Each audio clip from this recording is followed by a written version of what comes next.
India சுதந்திரமடைந்த போது சட்டம் ஒரு சிலருக்கு மட்டும்தான் பாதுகாப்பாக இருந்தது. அதை நம்மவர்கள் யாரும் தடுக்கவில்லை.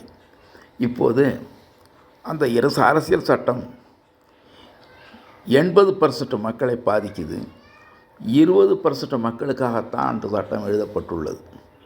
75 ஆண்டுகளுக்கு பிறகு அந்த சட்டம் ஓபிசி மக்களை மிகவும் பாதிக்குது. இந்த சட்டத்தை திருத்த வேண்டும் என்பதுதான் என்னுடைய கொள்கை. இந்திய அரசியல் சட்டம் பல முறை திருத்தப்பட்டுள்ளது. ஆனால் ஏன் ஓபிசி மக்களுக்கு எந்த நன்மையும் கிடைக்காத போது சட்டத்தை ஏன் திருத்தக்கூடாது? நன்மை கிடைக்காத சட்டத்தை திருத்தித்தான் ஆக வேண்டும்.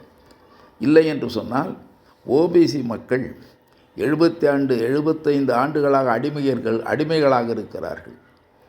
கல்விக்கு உரிமை இல்லை, வேலைவாய்ப்புக்கு உரிமை இல்லை. ஆகையால் சட்டத்தை திருத்தி ஓபிசி மக்களை எஸ்டி பட்டியலில், பழங்குடியின பட்டியலில் சேர்க்க வேண்டும். ஓபிசி மக்களை பட்டியலினத்தில் பழங்குடியினராக அறிவித்தால்தான் ஓபிசி மக்கள் முன்னுக்கு வர முடியும். இதை அரசியல் கட்சிகள் சிந்திக்குமா? இப்படிக்கு லா பர்சன் டிஜேபி பாஸ்